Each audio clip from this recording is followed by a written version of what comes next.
Hello all, welcome to our channel. ఈరోజు మన recipe వచ్చేసి బెల్లం పొంగలండి.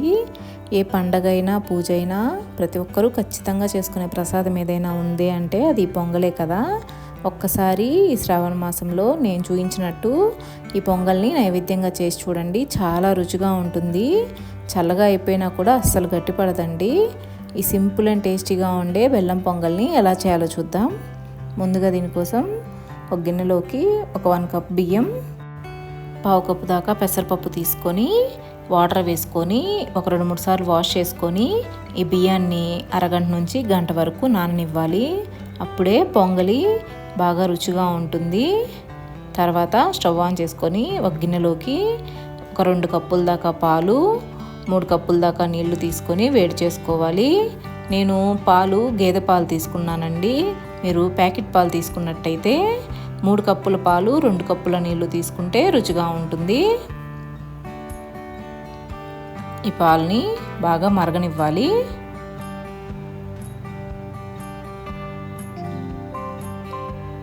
మధ్య మధ్యలో కలుపుకుంటూ పాలు బాగా మరిగిపోయాక ఇప్పుడు ఇందులో మనం వాష్ చేసుకొని నానబెట్టుకున్న బియ్యం పెసరపప్పును కూడా వేసుకొని ఉడకనివ్వాలి.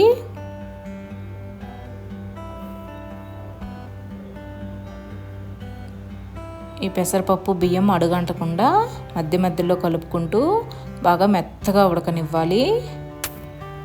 ఈ బియ్యము ఇలా మెత్తగా ఉడికిపోయాక ఇప్పుడు ఇందులో తరిగి పెట్టుకున్న బెల్లాన్ని ఒక 1 కప్ దాకా వేసుకుంటున్నాను. నేను వేసుకునే ఈ బెల్లము మీడియం స్వీట్ తినే వాళ్ళకైతే సరిపోతుంది.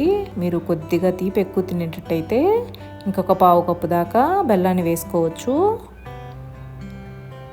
ఈ బెల్లం ఇలా కరిగించుకొని అలా ఏం కలుపుకోవాల్సిన అవసరం లేదండి. ఇలా డైరెక్ట్గా వేసినా కూడా కరిగిపోతుంది.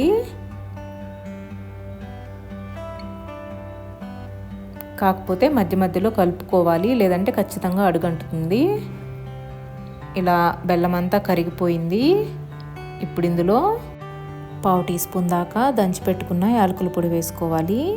ఇదంతా ఇంకొకసారి మిక్స్ చేసుకోవాలి. ఈ పొంగలంతా ఇలా దగ్గరకు వచ్చేసాక ఇప్పుడు ఇందులో ఒక చిటికెడు సాల్ట్ వేసుకోవాలి. సాల్ట్ వేసుకోవడం వల్ల స్వీట్ బ్యాలెన్స్ అవుతుందండి. ఇలా అంతా ఒకసారి మిక్స్ చేసుకున్నాక ఇప్పుడు ఫైనల్గా ఇందులో నేతిలో వేయించి పెట్టుకున్న డ్రై ఫ్రూట్స్ని కూడా వేసుకొని ఇంకొకసారి మిక్స్ చేసుకుంటే సూపర్ టేస్టీగా ఉండే బెల్లం పొంగల్ రెడీ అండి. చాలా రుచిగా ఉంటుంది. చల్లగా అయిపోయినా కూడా అస్సలు గట్టిపడదు. మీరు ఈ శ్రావణ మాసంలో అమ్మవారికి ఒక్కసారి నైవేద్యంగా బెల్లం పొంగల్ని ఇలా చేసి చూడండి. మీకు ఈ రెసిపీ ఎలా అనిపించిందో కామెంట్ చేయండి. వీడియో నచ్చితే లైక్ చేసి సబ్స్క్రైబ్ చేసుకోండి. Thank you for watching.